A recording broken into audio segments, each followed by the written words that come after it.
Bentar belum. Assalamualaikum warahmatullahi wabarakatuh. Waalaikumsalam warahmatullahi wabarakatuh. Halo semuanya, kita hari ini bakal belajar tentang membuat laporan arus kas teman-teman semua. Nah, jadi ini kita bakal bahas satu persatu nantinya tentang arus kas. Maka teman-teman langsung saja share screen soal untuk mengerjakan laporan arus kasnya teman-teman. Baik. Apakah sudah muncul di layar kalian soalnya? Iya, sudah muncul. Sudah. Teman-teman semua bisa dilihat, kita hari ini bakal belajar tentang pembuatan laporan arus kas, teman-teman. Nah, di sini kita menggunakan soal dari perusahaan Oakley Company, data dari perusahaan Oakley Company. Dan berikut ada comparative statement of financial position atau laporan posisi keuangannya pada tahun 2018 dan pada tahun 2019. Nah, selanjutnya ada di bawahnya ada income statement atau laporan laba rugi dari perusahaan Oakley Company ini, beserta ada additional information atau informasi tambahan untuk pengerjaan laporan arus kasnya nanti, teman-teman. Nah, sebelum itu teman-teman, perlu kita ketahui nih, dalam pembuatan laporan arus kas itu menggunakan dua metode. Kira-kira apa nih? Teman-teman saya bisa bantu nggak? Nah, metode pertama yaitu metode tidak langsung. Ialah menghitung pergerakan arus kas dari aktivitas operasional dengan menggunakan informasi akuntansi aktual dan selalu dimulai dengan nilai laba bersih. Yang kedua, metode langsung adalah metode pembuatan laporan arus kas di mana informasi arus kas aktual atau basis kas. Dan selanjutnya, laporan arus kas adalah laporan keuangan yang menginformasikan arus kas masuk dan arus kas keluar yang berasal dari aktivitas operasi, investasi, dan pendanaan untuk satu periode tertentu. Selanjutnya, boleh dilanjutkan oleh Fadil. Nah, itu tadi sedikit penjelasan awal ya mengenai dua metode tadi tentang arus kas. Nah, teman-teman, kira-kira nih, kita bakal buat metode langsung dulu atau metode tidak langsung dulu nih? Boleh kalau metode tidak langsung dulu. Oke, metode tidak langsung dulu ya. Teman-teman semua, sebelum kita buat laporan arus kas menggunakan metode tidak langsung, kita harus dulu melakukan penyesuaian nih, teman-teman. Kenapa kita harus melakukan penyesuaian? Karena kita harus melakukan penyesuaian dari laba bersih menjadi kas bersih, teman-teman. Karena metode tidak langsung ini menganut menganut metode cash basis ya. Jadi harus ada langsung kasnya. Nah, sebelum itu kita lakukan dulu perubahan saldo dulu, teman-teman. Perubahan saldo. Nah, perubahan saldo ini dilakukan dari melihat laporan posisi keuangan. Nah, laporan posisi keuangan pada tahun 2018 dengan 2019. Kemudian untuk mengetahui perubahannya, kita langsung kurangkan aja, teman-teman, dari laporan posisi keuangan tahun 2019 kurang dengan laporan posisi keuangan tahun 2018. Nah, teman-teman, untuk perubahan ini nggak harus nih tahun 2018 tahun. Kalau perusahaannya jenis membuat laporan arus kasnya per bulan, otomatis boleh dong di sini November, jadi di sini November dan di sini Desember. Jadi nggak harus per tahun ya, teman-teman, tergantung kebijakan perusahaan. Oke, di sini sudah kita lakukan, langsung saja kita lakukan ini perubahannya. Didapatlah dari hasilnya berikut yang saya blok ini, teman-teman, hasilnya. Ya, didapatnya dari pengurangan antara saldo 2019 dikurangkan dengan saldo 2018, didapatlah selisih atau perubahan dari tahun-tahun tersebut. Kira-kira nih ada yang teman-teman yang lain ada yang pengen ditambahkan? Nah, teman-teman, kalian bisa lihat kan pada share screen yang di share screen oleh Fadil ada namanya accumulated depreciation equipment. Nah, di sana itu angkanya beda sendiri kan. Nah, di sana menjelaskan bahwa angka accumulated depreciation equipment itu menandakan adanya pengurangan. Nah, pengurang di sini artinya akun accumulated depreciation equipment itu sebagai tanda pengurang dari akun equipment atau nilai yang menjadi pengurang dari nilai equipment dari satu perusahaan tersebut. Makanya nilai dari akun accumulated depreciation equipment itu ditandai dengan minus. Namun untuk penghitungannya itu tidak ketemu minus ya teman-teman, tetap seperti biasa. Jadi 49.500 dikurang 40.000. Ingat ya, minusnya cuma sebagai penanda bahwa dia pengurang dari akun equipment. bukan menunjukkan nilainya negatif. Boleh dilanjut, Fadil? Oke, teman-teman semua. Bentar dulu, Fadil. Oke. Ya. Ini Ulfa ada tips tambahan nih, sedikit aja tips tambahannya. Kan di sini kan bisa dilihat pada saldo perubahannya. Supaya teman-teman bisa nggak pusing, kita bisa tambahin di sebelahnya, di sebelah kolom di perubahan itu, bisa kita ketahui apakah saldo kita meningkat dari tahun 2018 atau sampai 2019 ataukah saldonya menurun. Misalnya untuk cash, pada tahun 2018 kan 47.250 tuh, pas sampai 2019 82.700. Berarti kan kita tahu kalau saldo cash kita meningkat. Jadi teman-teman bisa tulis di samping kolom perubahan itu yang atau biar gampang pengerjaannya pada penyusunan metode tidak langsung atau metode langsungnya. Itu sih sedikit tips tambahan aja. Oke, baik. Udah, Fadil. Iya. Oke, baik. Terima kasih teman-teman yang sudah menambahkan. Oke, itu baik sedikit tips dari teman-teman saya yang lain, teman-teman. Maka kita lanjut nih, setelah kita bikin perubahan saldonya ini, atau kita mengetahui selisih dari laporan posisi keuangan 2018 dengan 2019, langsung kita masuk kepada metode tidak langsung pengerjaannya, teman-teman. Nah, pada saat kita ngerjain, teman-teman, kita ada 3 yang harus kita buat. Nah, iya, ada 3 aktivitas dalam laporan arus kas metode tidak langsung. Nah, yang pertama itu kan ada aktivitas operasi. Nah, aktivitas operasi itu berasal dari transaksi-transaksi secara tunai yang mengakibatkan terjadinya perubahan pada item-item dalam laporan laba rugi. Nah, yang kedua itu ada arus kas dari aktivitas investasi. Nah, transaksinya itu mempengaruhi item-item pada kelompok non-current asset atau aset lancar. Nah, yang ketiga itu ada arus kas dari aktivitas pendanaan. Nah, pada aktivitas pendanaan ini, transaksi tunai yang mempengaruhi item pada kelompok non-current asset liabilities atau equity. Nah, kalau dari aktivitas operasi itu, pertama kita bisa masukkan dulu beban depresiasi. Nah, kenapa beban depresiasi dimasukkan itu? Karena kan beban depresiasi itu sebenarnya tidak ada kas yang masuk atau keluar kan, dia tuh tidak ada kas masuknya. Nah, di laporan itu laba rugi atau posisi keuangan itu kan menggunakan accrual basis, yaitu dia tidak mempedulikan adanya kas masuk dan keluar. Sedangkan pada laporan arus kas ini kita menggunakan cash basis, yaitu harus ada kas masuk atau keluar. Nah, jadi beban depresiasi ini sebenarnya haram masuk dalam laporan arus kas. Jadi Oke, sedikit tambahan dulu teman-teman. Nah, pada laporan arus kas itu kan menginformasikan kas masuk dan kas keluar dari 3 aktivitas yang sudah dijelaskan teman saya tadi oleh Devi tadi, yaitu aktivitas operasi, investasi, dan pendanaan. Nah, ada 2 metode kan untuk menyelesaikannya seperti yang dijelaskan tadi. Nah, yang pertama itu di sini kita akan menjelaskan tentang metode tidak langsung. Nah, metode tidak langsung ini pembedanya dengan metode langsung adalah perbedaan di aktivitas operasi. Nah, pada aktivitas operasi di metode tidak langsung, maka kita harus melakukan penyesuaian terlebih dahulu. Kita harus menyesuaikan menyesuaikan seluruh aktivitas yang tidak mengeluarkan cash menjadi cash bersih seperti yang dijelaskan Devi tadi. Nah, untuk metode langsung tidak perlu dilakukan penyesuaian. Oke, boleh dilanjut untuk menyelesaikan soal, Fadil. Oke, baik. Tadi kan udah panjang lebar tuh teman-teman saya sudah menjelaskan dan sebagainya. Nah, kita langsung mulai. Kita akan melakukan pengerjaan nih pada arus kas dari aktivitas operasi. Nah, sesuai dengan tadi, kalau kita aktivitas operasi pada metode tidak langsung, kita harus mengubah laba bersih, ya teman-teman, mengubah laba bersih menjadi kas bersih. Nah, gimana caranya? Maka caranya kita harus melakukan penyesuaian untuk mengubah laba bersih menjadi kas bersih sesuai dengan pengertian yang disebutkan oleh teman-teman saya tadi, yang dikatakan bahwa aktivitas operasi itu kita harus melakukan penyesuaian. Apa-apa aja sih? Yang pertama nih, kalau kita lihat di soal, kita lihat soal dulu ya.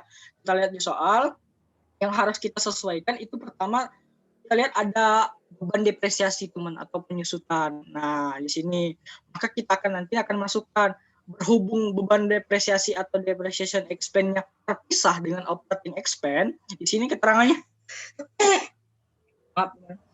Jadi di sini keterangannya bahwa excluding depreciation expense atau tidak termasuk beban depresiasi. Artinya beban depresiasinya sudah dibikin terpisah, teman-teman. Maka langsung kita masukkan saja, teman-teman. Untuk pertama beban depresiasi. Karena beban depresiasi sesuai dengan pengertian teman-teman saya tadi apa nih? Apa Yol? Kira-kira Yol, tadi pengertiannya. Kenapa beban depresiasi ini masuk? Nah, jadi gini ya teman-teman, beban depresiasi itu kan adalah beban penyusutan. Nah, jadi beban penyusutan secara otomatis tidak ada kan kas yang dikeluarkan atau kas yang dimasukkan. Karena pada laporan arus kas ini menggunakan asumsi cash basis, sehingga beban depresiasi itu haram masuk untuk ke cash basis atau dilarang. Nah, tetapi kenapa dia dimasukkan pada laporan laba rugi? Karena pada laporan laba rugi itu menggunakan asumsi actual basis yang dimana tidak memperdulikan adanya kas masuk ataupun kas keluar. Nah, lalu beban depresiasi ini dijadiin apa sih di laporan arus kas? Nah, beban depresiasi ini dijadiin sebagai penambah. Lah, kok tadi haram, tapi kenapa sekarang menjadi penambah? Karena seperti yang saya jelaskan tadi, laporan arus kas ini benar-benar mencantumkan atau mencatat semua transaksi yang bernilai tunai atau yang ada cash-nya. Sehingga beban depresiasi ini kan tadi tidak ada cash-nya. Di laporan laba rugi, beban depresiasi ini dijadikan pengurang. Nah, maka ketika di laporan arus kas, dia menjadi penambah. Gitu. Boleh dijelaskan lagi kalau masih kurang detail? Oke, saya rasa sudah jelas ya penjelasan dari Yota kenapa beban depresiasi masuk ke dalam aktivitas operasi dan dijadikan sebagai penambah. Oke, lanjut yang kedua nih, kalau kita lihat di soal ada apa aja nih ya aktivitas operasi yang masuk selanjutnya. Kalau kita lihat di soal, pertama di laporan laba rugi ada ketemu gain on disposal of equipment. Jadi di sini kita melakukan penjualan equipment mengalami keuntungan, teman-teman. Dan kita lihat di additional information-nya, ini dikatakan bahwa equipment telah dibeli secara cash dengan harga perolehan 97.000 pada tahun ini. Kalau kita lihat pada laporan posisi keuangan di tahun 2018, equipment kita sebesar 205.000. Kemudian naik 50.000 ya, mengalami peningkatan sebesar 50.000 menjadi 255.000. Kalau kita lihat alurnya, lihat tuh, kita pertama beli 97.000. Kemudian di penjelasan additional ketiga, equipment kita sudah kita jual sebesar 47.000 dengan harga kita equipment dengan harga perolehan 47.000, setelah kita jual dengan harga 15.500 sehingga kita menghasilkan nih gain on disposal sebesar 8.750.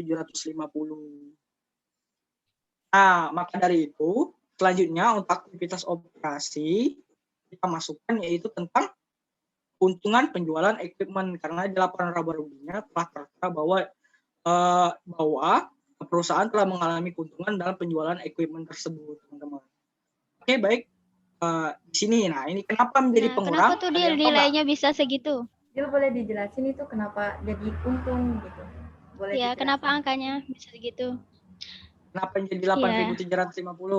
Jadi teman-teman semua, lihat nih teman-teman, kita di keterangan yang ketiga, equipment dengan harga perolehan 47.000 telah terjual pada harga perolehan 15.550. Pertanyaannya, kok bisa untung kita harga perolehannya 47.000, kemudian tiba-tiba dijual dengan harga 15.550.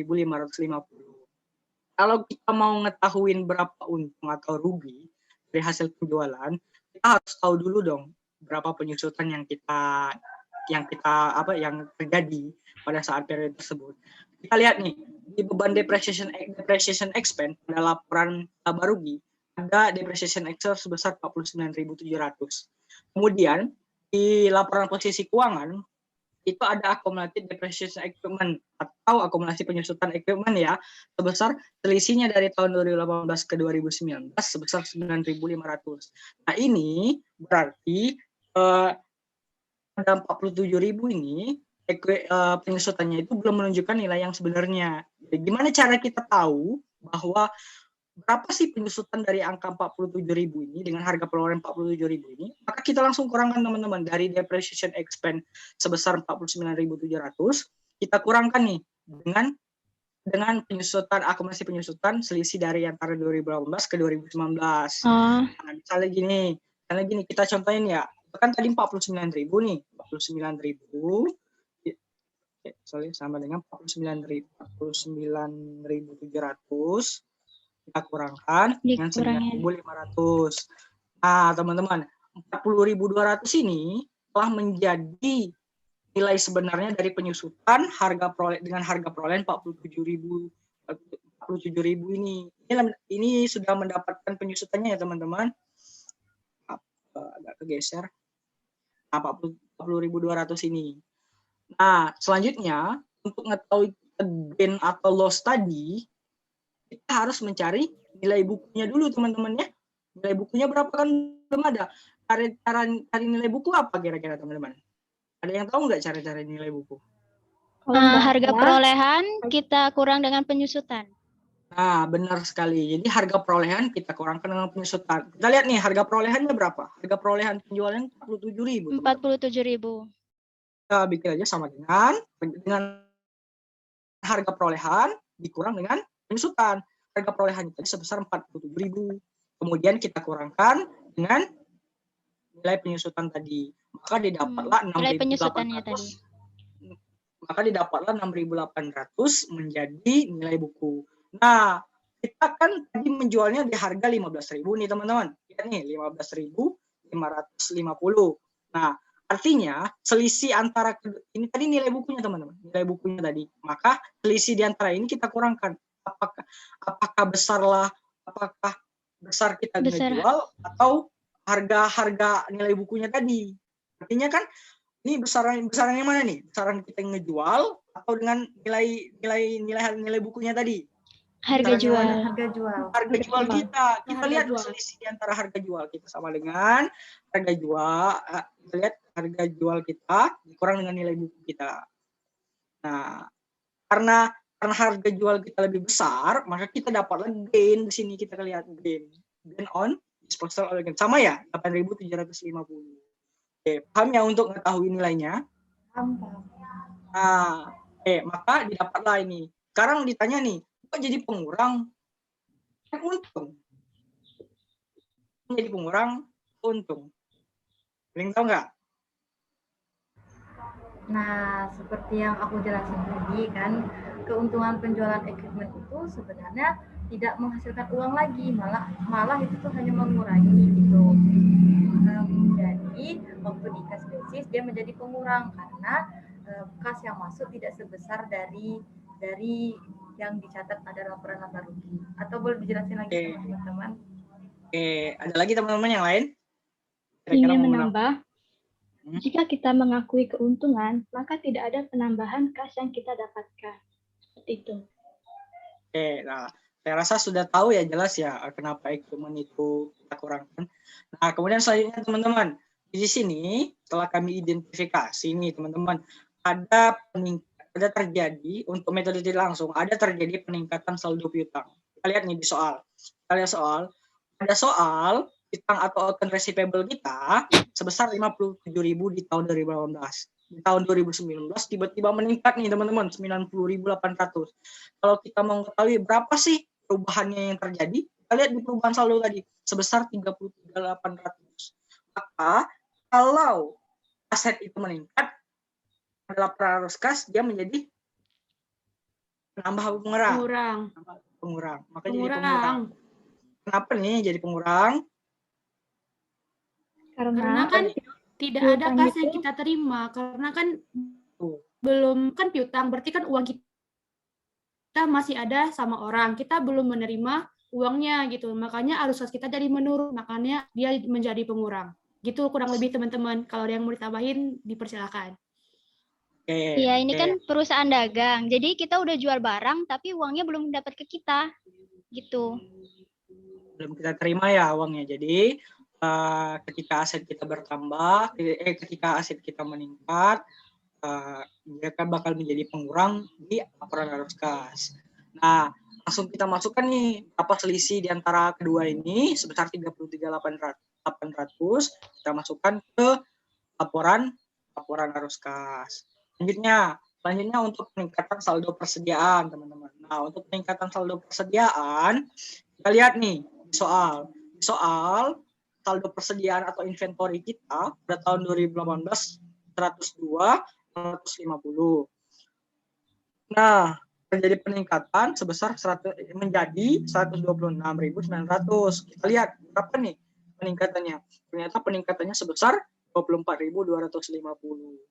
Karena seperti tadi ya, karena aset kita meningkat, jadi di aktivitas operasi yang menjadi pengurang ya teman-teman. Langsung dimasukin jumlah uangnya sebesar 24.250. Tambahan sedikit ya teman-teman. Kenapa kalau ketika peningkatan saldo persediaan meningkat itu menjadi pengurang? Karena seperti ini ya teman-teman, persediaan itu akan berkurang ketika terjadinya penjualan. Nah, berarti kalau kita lihat pada tahun 2018, saldo persediaan dagangan kita lebih kecil daripada saldo persediaan 2019. Berarti mengalami peningkatan. Nah, kalau mengalami peningkatan, itu lebih tinggi penjualan atau pembelian? Nah, jadi jawabannya itu lebih tinggi pembelian kan, sehingga berarti penjualan kita itu tidak sebesar dengan yang ada nilai dengan inventory. Maka dari itu ketika saldo dari persediaan dagang meningkat, dijadiin pengurang pada laporan arus kas. Oke, baik. Saya rasa cukup ya, sudah sangat jelas sekali penjelasan dari Yolita tadi. Kemudian langsung nih, ternyata kalau kita lihat di soal ada account payable. Account payable di sini langsung ada terjadi peningkatan atau penurunan nih. Kita belum tahu nih kalau kita lihat account payable kita atau utang kita tahun 2018 itu berjumlah $48.280. Kemudian ternyata nilainya mengalami peningkatan nih teman-teman. Jadi lebih besar ya. Lebih besar, otomatis nih kita sebagai pemilik perusahaan menambah hutang ya, benar kan? Menambah hutang kita pada pihak lain sebesar menjadi 57.700. Kita lihat nih berapa sih selisihnya? Ternyata selisihnya sebesar 9.420 teman-teman dan mengalami peningkatan. Dan ingat, kalau liabilitas atau ekuitas mengalami peningkatan, maka di laporan arus kas dia menjadi menambah pada laporan arus kas. Makanya di sini teman-teman kita tulis 9.400 tidak kita kasih tanda minus karena dia menjadi penambah pada laporan arus kas. Lanjut? Ada yang bisa jelasin lagi? Boleh lanjut aja. Oke, lanjut. Yang selanjutnya itu penurunan saldo accrued expense payable. Nah, untuk penurunan ini kita lihat nih. Sebenarnya kita tahu dulu dia menurun atau enggak. Ngelihatnya dari comparative statement of financial position atau laporan posisi keuangan. Nah, accrued expense payable ini di tahun 2018 sebesar 18.830. Kemudian ternyata mengalami penurunan teman-teman. Penurunan menjadi 12.100. Artinya ingat tadi, kalau liabilities dan equities mengalami peningkatan, maka dia menjadi penambah di laporan arus kas. Sebaliknya, jika liabilities dan equity mengalami penurunan, maka dia menjadi pengurang pada laporan arus kas. Makanya di sini teman-teman kita lihat perubahannya berapa? Kalau kita lihat perubahannya sebesar 6.730 minus. Jadi kita langsung masukkan saja aktivitas operasi 6.000 sebesar 6.750. Ingat sebagai pengurang ya. Ingat ya rumus yang tadi teman-teman. Nah, sekarang tiba di akhir aktivitas operasi karena semuanya sudah masuk. Kalau kita cek ulang, sudah semua ya. Akun receivable sudah kita masukkan, inventory kita sudah masukkan, sudah semua sudah termasuk kategori bagian dari aktivitas operasi teman-teman. Account payable sudah kita masukkan, trade expense payable sudah kita masukkan, kemudian ada gain atau keuntungan sudah kita masukkan. Saya rasa semuanya, depresiasi juga sudah kita masukkan ya. Saya rasa semuanya sudah ya teman-teman. Sudah semua dimasukkan. Ya, sudah semua. Oke, baik. Kalau sudah, kita lihat nih, gimana sih cara totalnya? Totalnya gampang banget teman-teman. Kalau kita pakai Excel teman-teman, lihat kita bisa pakai langsung pakai rumus sum. kita sum, kalau kita ulang ya, kita sama dengan, kemudian kita sum, ya rumus sum. Setelah kita rumuskan, kita blok, teman-teman. Bloknya dari mana? Bloknya dari laba bersih, teman-teman. Kenapa dari laba bersih? Karena kita ingat tadi, kita melakukan penyesuaian untuk mengubah laba bersih menjadi kas bersih dari aktivitas operasi. Nah, ingat ini, teman-teman. Kenapa ini kita kurangkan? Karena kita melakukan penyesuaian, teman-teman. Mengubah dari yang ini sebelumnya laba bersih, kemudian menjadikan hasilnya menjadi kas bersih. Maka kita blok dari sini, teman-teman. Benar ya, kita blok ya. Blok, kemudian kita kurung, kemudian didapatlah sebesar 117.800. Nah, gimana ngetahuin laba bersih? Sebenarnya ini agak di awal ya. Tapi gimana kita ngetahuin laba bersih? Laba bersih ini didapat di laporan posisi uang. Maksudnya laba bersih ini didapat di laporan laba rugi. Nih, net income nih atau laba bersih. Ini net income 132.000. Karena di net income ini belum menggunakan metode cash basis, tapi masih accrual basis. Jadi belum menunjukkan nilai kas yang sesungguhnya. Masih ada yang tidak sesungguhnya ya. Nah, baik, saya rasa sudah jelas di arus kas bagi aktivitas operasi. Lanjut, kita langsung masuk arus kas dari aktivitas investasi, teman-teman. Nah, kira-kira ada yang bisa jelasin nih, Kak? Nah, arus kas investasi apa aja nih bagian-bagian di dalamnya?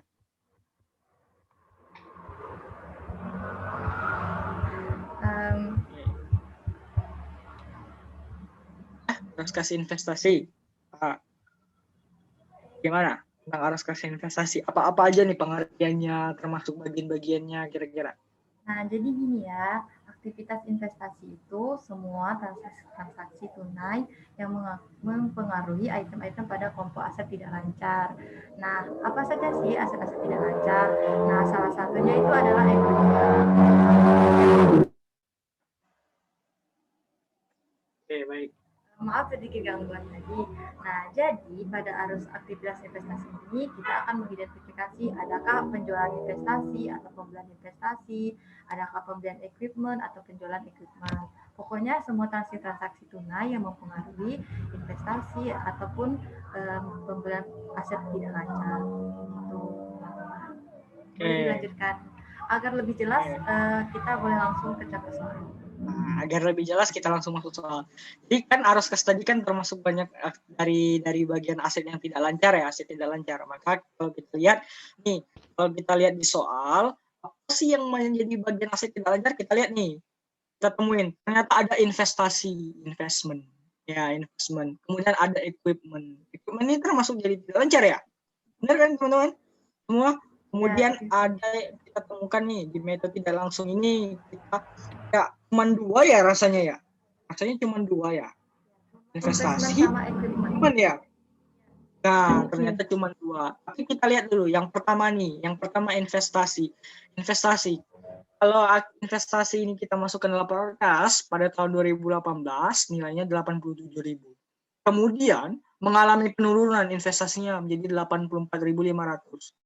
Kita nggak tahu nih turunnya karena apa.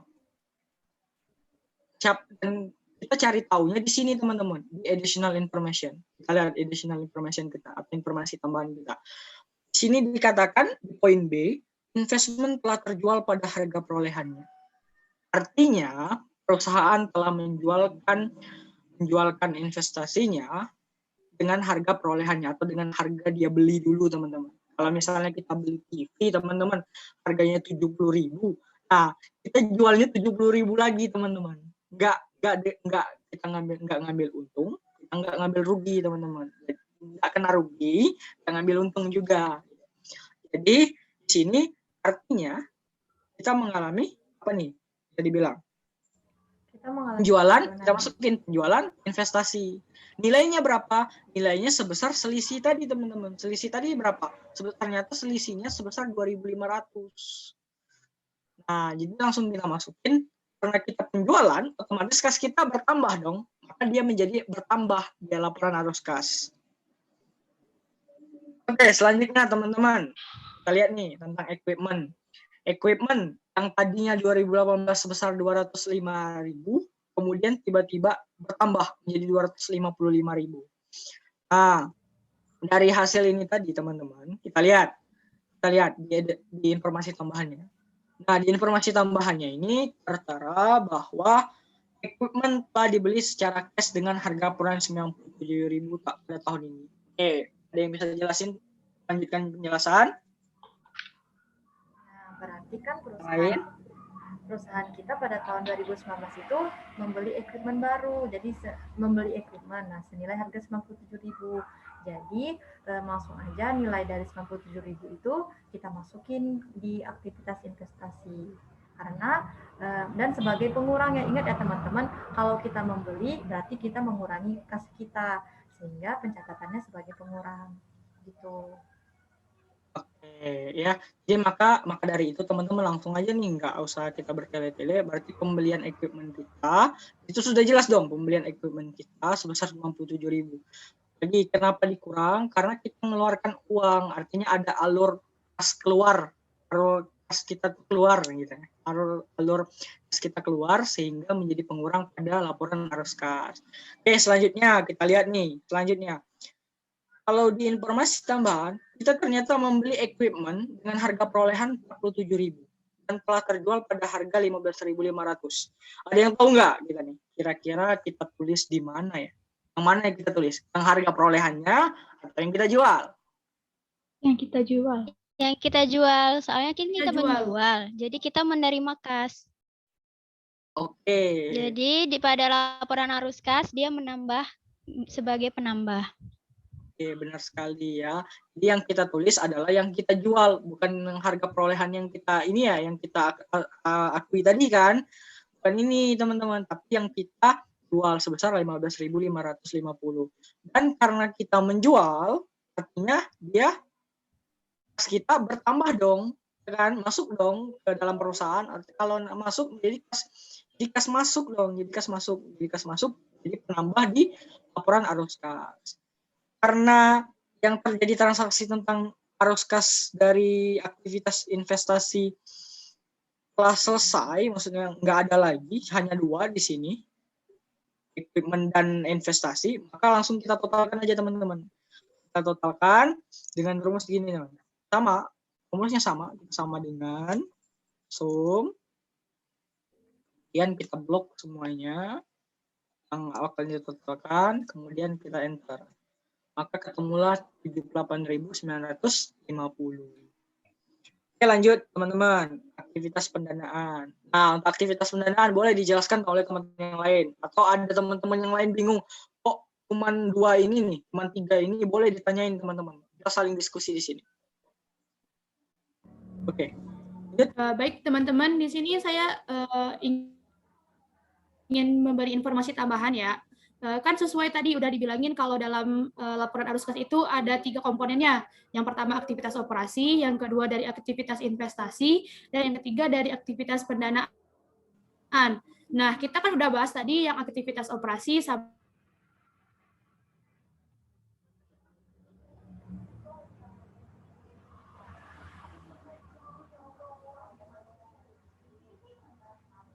mempengaruhi terhadap item-item liabilitas dan ekuitas jangka panjang, seperti misalnya saham, obligasi. Dan di sini ada contohnya, itu adalah share capital ordinary, ada pembayaran dividen, itu termasuk dalam aktivitas pendanaan. Nah, mungkin teman-teman masih ada yang bingung atau kenapa gitu kan. Daripada kita bingung, kita lanjut aja ke pembahasan berikutnya. Silakan Fadil. Oke, sekarang dari aktivitas pendanaan. Nah, aktivitas pendanaan ini boleh dijelaskan dulu teman-teman. Apa aja sih bagian-bagian yang harus kita masukkan dalam aktivitas pendanaan? Boleh. Jadi gini ya, ingat ya teman-teman, pada aktivitas pendanaan ini berarti kita mencatat semua transaksi-transaksi tunai yang mempengaruhi item-item liability atau utang jangka panjang dan juga ekuitas, sehingga yang dimasukin itu semua transaksi seperti pembayaran dividen, pembelian saham, terus juga ada utang-utang jangka panjang yang itu kita bahas pada aktivitas pendanaan. Nah, mungkin untuk lebih jelasnya boleh lihat di contoh soal yang kami sajikan ini, teman-teman. Kita langsung ngerjain ya, kita langsung ngerjain aktivitas pendanaan. Kalau kita lihat nih, aktivitas pendanaan, ternyata kalau dia berpengaruh ke liability dan equity, kita lihat aja di sini teman-teman. Nggak usah kita toleh lagi yang atas tentang aset. Di aktivitas pendanaan ini ternyata kita ada bonds payable. Utang obligasi ya, benar ya? Utang obligasi ya. Nah, ini ternyata ya benar kan? Utang obligasi. Nah, utang obligasi pada tahun 2018 utang obligasi kita 70.000, kemudian tiba-tiba meningkat menjadi 100.000. Maka bonds payable ini juga termasuk sebagai aktivitas pendanaan. Langsung kita masukin teman-teman peningkatan ini. Nah, karena kita meningkat menjadi otomatis bertambah dong kita kan. Benar kan? Iya. Nah, otomatis menjadi penambah, kemudian sebesar 30.000 langsung kita masukkan. Jadi Jod, gini ya, seperti tadi kan, ingat apabila dia itu akun dari liability, maka ketika meningkat dia menjadi penambah, dan ketika dia menurun dia menjadi pengurang. Setiap akun kelompok liability. Oke. Lanjut selanjutnya nih. Kalau di liability setelah bonds payable ada share capital ordinary. Nah, share capital ordinary atau modal ya, kita sedang modal sebesar tahun 2018 sebesar 200.000, kemudian di tahun 2019 sebesar 250.000. Artinya mengalami peningkatan. Kita lihat berapa peningkatan yang terjadi. Ternyata peningkatan yang kita lihat terjadi adalah sebesar 50.000, teman-teman. 50.000. Nah, kita langsung masukin saja ke laporan arus kasnya sebesar 50.000. Terakhir yang di aktivitas pendanaan, kita lihat di additional information kita. Kalau kita identifikasi dari hasil dari dua laporan ini, laporan posisi keuangan sama laporan laba rugi ini, kita lihat informasi tambahannya. Di poin D dikatakan cash dividend telah diumumkan dan dibayarkan pada tahun ini. Sedangkan kalau kita lihat dari kedua laporan ini, kita tidak menemukan dividen, akun dividen. Gimana cara kita ngetahuin? Kalau informasinya menyatakan bahwa dividen diumumkan, otomatis kita harus memasukkan dalam laporan arus kas tentang dividen. Tapi kita tidak menemukan akun dividen. Nah, gimana sih caranya kita nemuin nilai dividen yang kita umumkan? Mungkin teman-teman bisa bantu. Jadi dividen itu kan berkaitan sama retained earning. Jadi cara mencari angkanya itu saldo retained earning di tahun 2018 kita tambah dengan laba kita. Nah, boleh dicatat atau angkanya, Fadil? Oke, boleh kita terapin ya. Ini kita boleh hapus saja ya. Yang tadi kita boleh hapus saja dulu. Tadi. Nah, teman-teman, lihat nih di tahun 2018 retained earning ya. Ini yang ini ya. Iya, retained earning saya. Nah, retained earning kita berjumlah 121.790, ya kan? Kemudian ya, ditambah dengan laba yang kita miliki, yaitu kita tambah laba. Laba di sini diperoleh dari ini, teman-teman. Net income sebesar 132.210. Maka didapatlah hasilnya 254.000. Apakah selesai sampai sini? Ya, selanjutnya belum. Tidak ya, tentu. Selanjutnya hasilnya itu baru kita kurangkan. Lanjut, Devi. Nah, jadi hasilnya itu kita kurangkan dengan nilai retained earning di tahun 2019. Baik, hasil dari pengurangan tadi antara retained earning tahun 2018 ditambah dengan net income pada periode sekarang, maka kita langsung kurangkan dengan retained earning pada tahun 2019. Dari sini kita kurangkan sebesar 170.600. Maka didapatlah jumlah dividen yang kita umumkan sebesar 83.400. Karena dividen yang diumumkan berarti ini adalah dividen yang kita bayarkan. Benar, teman-teman? Nah, kalau dividen yang kita bayarkan artinya jadinya sebagai kurang, teman-teman. Di di laporan arus kas. Kenapa jadi pengurang? Karena mengurangi kas kita, teman-teman.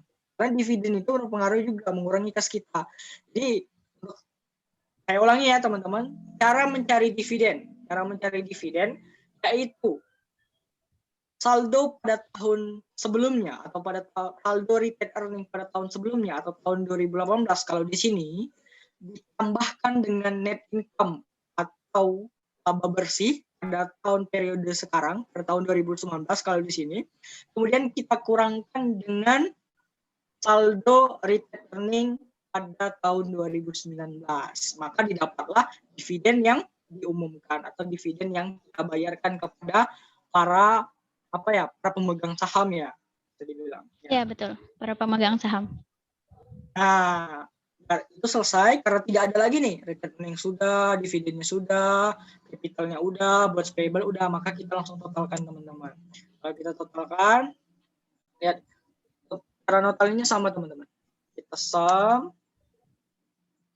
kemudian kita blok semuanya. Kemudian kita enter. Dapatlah minus 3.400. Nah, teman-teman, setelah 3 selesai, sudah kita bikin arus kas dari aktivitas operasi, arus kas dari aktivitas investasi, kemudian dari arus kas aktivitas pendanaan. Setelah selesai semuanya, kita totalkan semua. Kita mencari, teman-teman. Di sini kita sudah tuliskan peningkatan.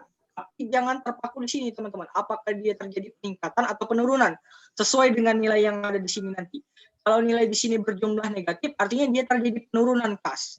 Tapi kalau misalnya dia berjumlahnya positif, artinya dia mengalami peningkatan kas bersih, teman-teman. Maka kita ulang. Penurunan kas bersih. Nah, maka kita ulang hitung. Pakai rumusnya sama dengan kita blok yang ini, kita tambahkan. Ya, kita tambah. Kenapa kita tambah? Karena pas dikurang minus jadinya minus, sama aja. Kalau misalnya kita kurang minus ketemu minus jadi positif ya. Paham ya rumus matematika itu? Jadi tambah ini. Nah, didapatlah hasilnya positif sebesar 35.450. Artinya baru kita tulis di sini sebagai peningkatan, teman. Nah, kalau misalnya karena dia positif. Iya, kalau misalnya nih, maaf ngomong, misalnya hasilnya tadi 35.000, berapa tadi? 100 anggaplah ya. Nah, yang negatif nih misalnya teman-teman. Nah, negatif di sini teman-teman jangan dibikin peningkatan, teman-teman, tapi dibikin penurunan. Nah, kalau nilainya gini, ini penurunan teman-teman namanya. Tapi karena nilai kita tadi positif, nilainya positif ya, lihat, saya hitung ulang. Positif. Nah, sebesar 35.450, maka di sini nilainya tidak boleh dikatakan penurunan, tapi menjadi peningkatan. Nah, oke. Kemudian kita masukkan kas awal periode. Kita lihat di soal. Kas awal periode kita berapa? Nah, kas awal periode ini gimana nih? Cara tahunya? Yang mana nih? Nah, kas awal periode. Untuk kas awal periode tahun 2019 itu kita lihat dari kas akhir pada tahun 2018. Nah, karena di soal di tahun 2018 kasnya berjumlah 47.250, jadi kita catat sebagai kas awal periode 2019 itu sebesar 47.250. Gitu, teman-teman. Oke, jadi kas awal periode tahun 2019 itu diperoleh dari kas akhir periode pada tahun 2018. Kita langsung masukin nih. Nilainya berapa tadi, teman-teman? 47.250. Maka di metode tidak langsungnya kita masukin 47.250. Nah, kita jumlahkan nih, teman-teman. Kita jumlahkan sama dengan, bisa kita sum, teman-teman. Bisa sum, lalu kita sama dengan sum. Kita sum, kemudian kita blok. Nah, didapatlah sebesar 80.300. Nilai ini, teman-teman, untuk membuktikan bahwa dia benar, kas kalian sudah benar, harus sama dengan nilai kas di periode sekarang. Nilai kas pada laporan posisi keuangan. untuk mengetahui dia benar atau enggak laporan arus kas yang kalian bikin, salah satunya untuk mengetahuinya, salah satunya nilai pada kas akhir periode yang dikatakan tadi, yang kita buat tadi harus sama dengan nilai kas yang pada tahun 2019 ini yang tertera pada laporan posisi keuangan. Kalau beda, artinya ada yang janggal pada laporan arus kas kalian. Nah, apakah kalau nilainya sama sudah benar laporannya? Tentu tidak. Tentu tidak, teman-teman. Ingat, tentu tidak. Nilainya sudah balance, belum tentu benar. Belum tentu benar apa? Belum tentu benar kalian memasukkan ini semua tadi. Nah, yang dari aktivitas operasi, investasi, pendanaan. Siapa tahu tadi ada yang salah, kalian identifikasi, teman-teman. Jadi, ingat, pahami. Cara pertama menentukan apakah laporan arus kas kita sudah benar. Nih, kita lihat nilainya. Kalau udah sama-sama kas, insya Allah sudah benar. Insya Allah sudah benar.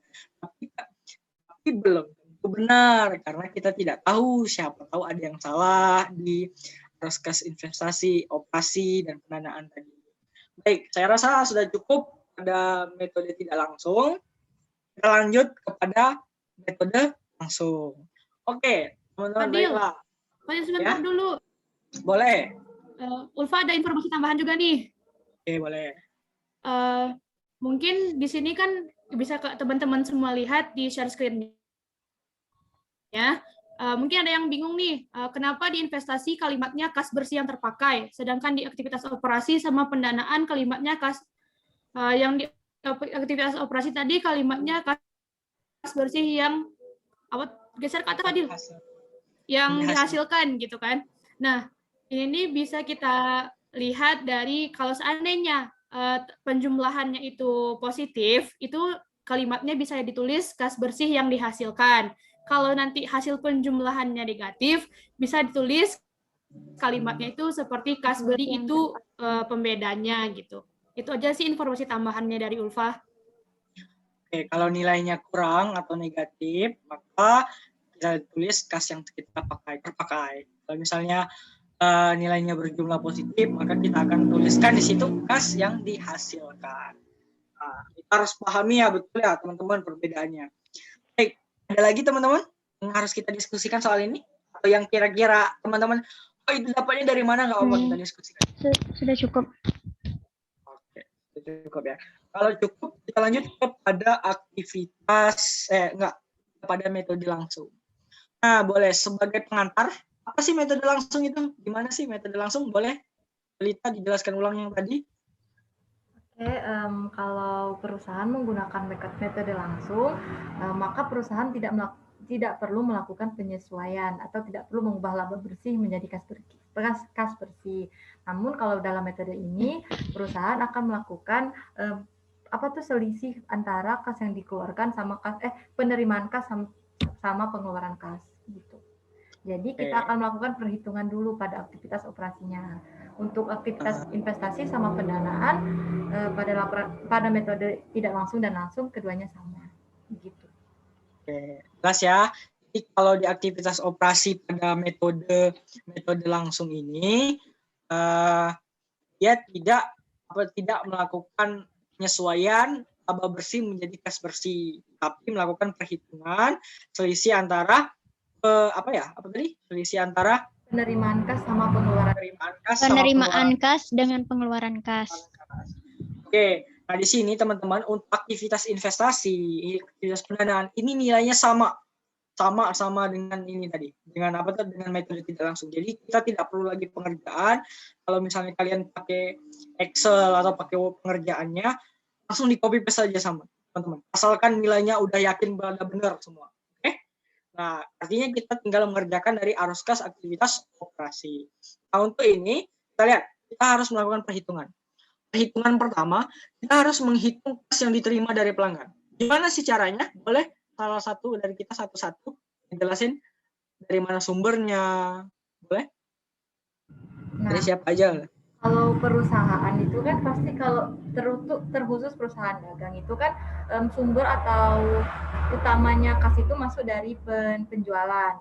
Nah, jadi kita harus mengetahui jumlah penjualan perusahaan pada tahun itu.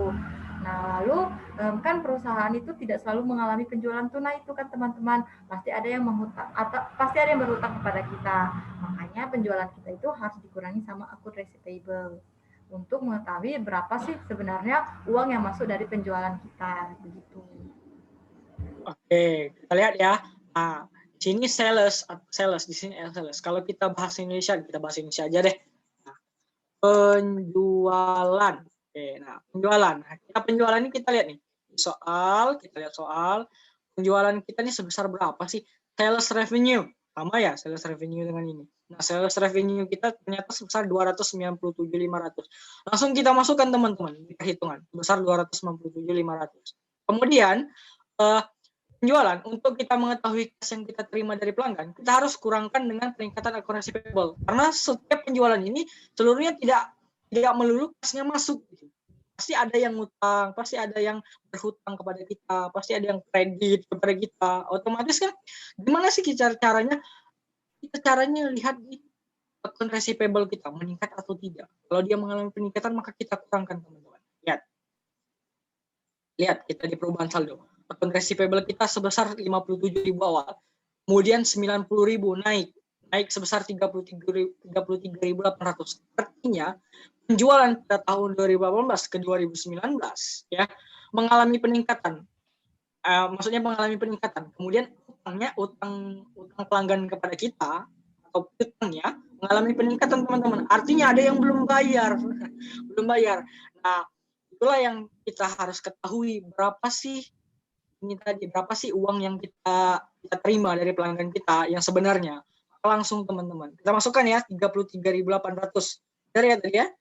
Ya benar ya, 33.800. Iya, Pak. Nah, artinya kita langsung masukkan sama dengan kemudian ini kita tambah atau kita sum aja deh. Sum kita blok, maka didapatlah sebesar 263.700. Oke, yang kedua yang harus kita cari teman-teman, di aktivitas operasi perhitungannya yang harus kita cari. Kita harus menghitung kas yang dibayarkan untuk supplier. Boleh? Siapa yang mau jelasin? Boleh dari Depi atau dari Ulfa atau dari Sylvia yang menjelaskan untuk menghitung kas yang dibayarkan untuk supplier.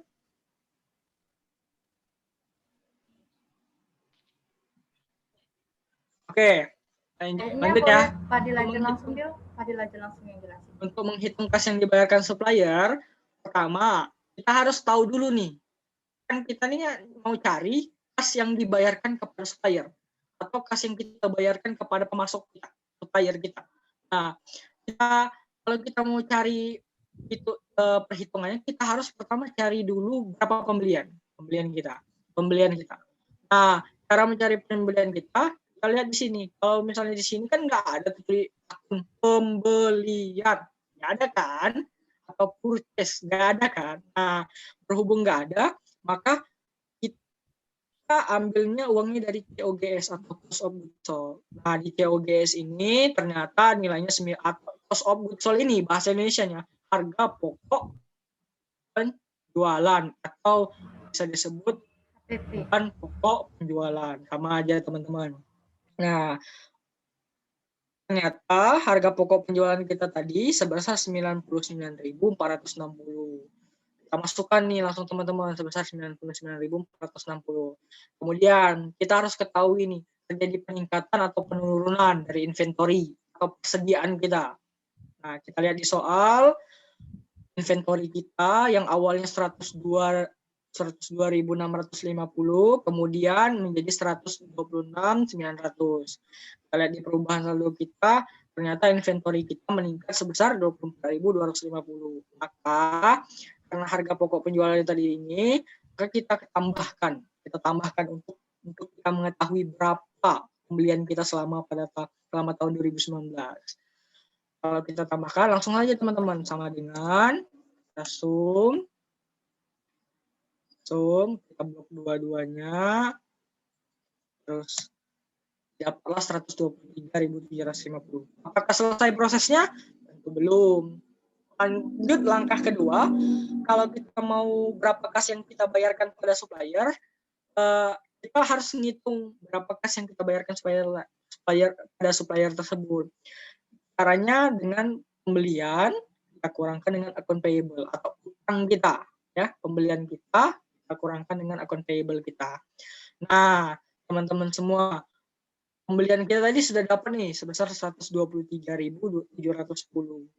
Nah, pembelian ini kita kurangkan dengan peningkatan atau penurunan account payable. Kita lihat di perubahan saldo, account payable kita ternyata meningkat, berarti kita kurangkan dengan peningkatan account payable. Nah, sebesar 940 nilainya tadi benar ya, 940. Itu masuk 940. Maka dengan kita bikin sama dengan kita bikin sum.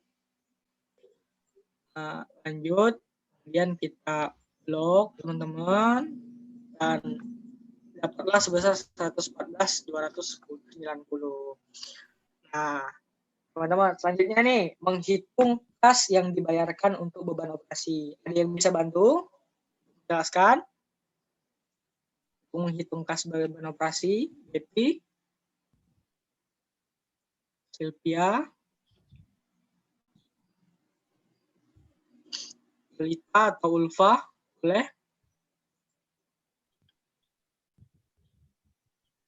Menghitung kas yang dibayarkan beban operasi. Untuk menghitung kas yang dibayarkan untuk beban operasi, kita bisa lihat di soal. Di soal di income statement, kan di situ ditulis bahwa operasi expense yaitu 64.370. Jadi setelah itu kita bisa langsung masukkan ke dalam perhitungan, yaitu totalnya 64.370. Oke. Selanjutnya, kita bisa juga lihat di bawahnya yaitu depresiasi expense. Nah, depresiasi expense ini membuat pengurangan yaitu sebesar 49.700. Nah, selanjutnya yaitu penurunan accurate payable. Penurunan ini kita bisa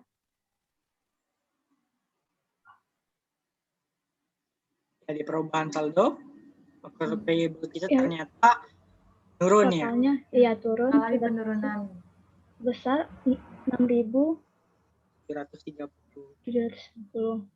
Nah, selanjutnya kita juga bisa, setelah itu kita langsung saja mentotali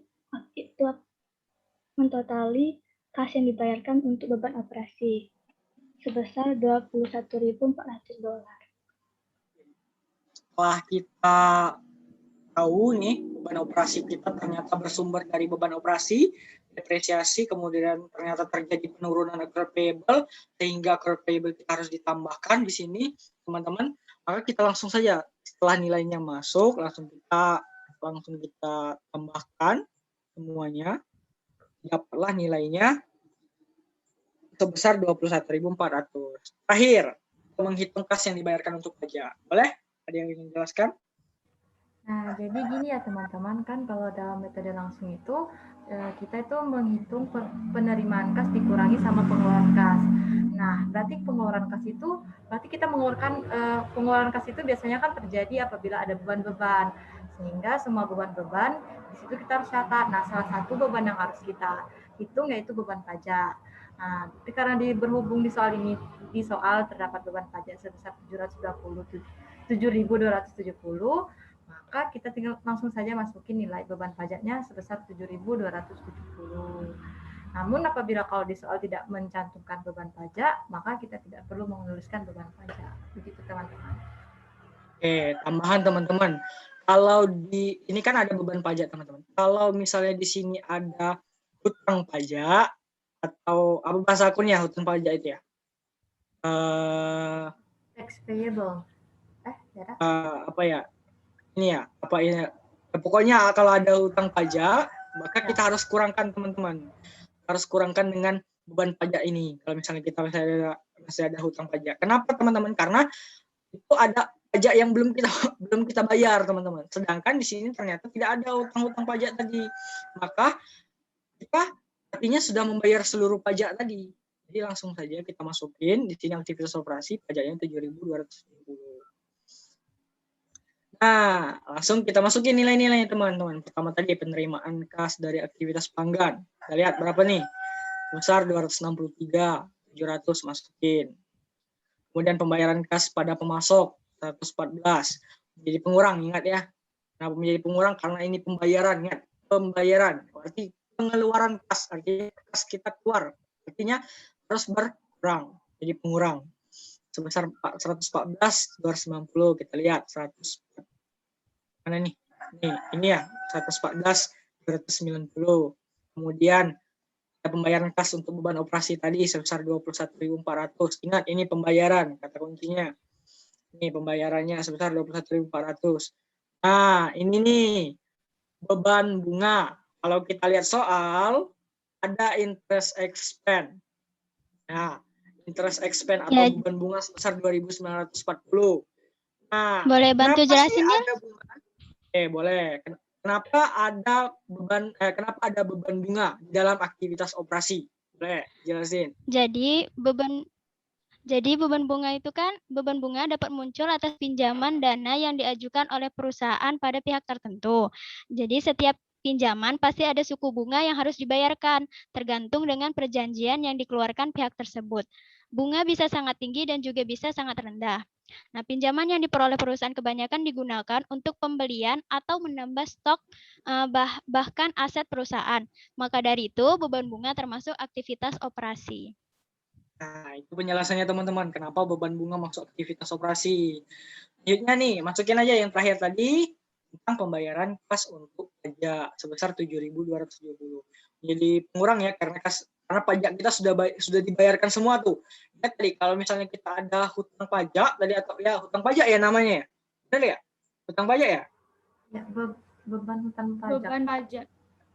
Hutang pajak ya. Kalau misalnya kita ada hutang pajak ya, baru kita kurangkan dulu berapa pajak yang baru kita mengetahui berapa pajak yang kita bayarkan sesungguhnya. Tapi berhubung tidak ada akun apa ya bahasa Inggris akun hutang pajak ini ya, income tax payable ya, income tax payable, tidak ada akun income tax payable, jadi langsung saja teman-teman. Karena artinya beban pajak kita sudah kita bayarkan seluruhnya sebesar 7.720. Oke, langsung saja kita totalkan.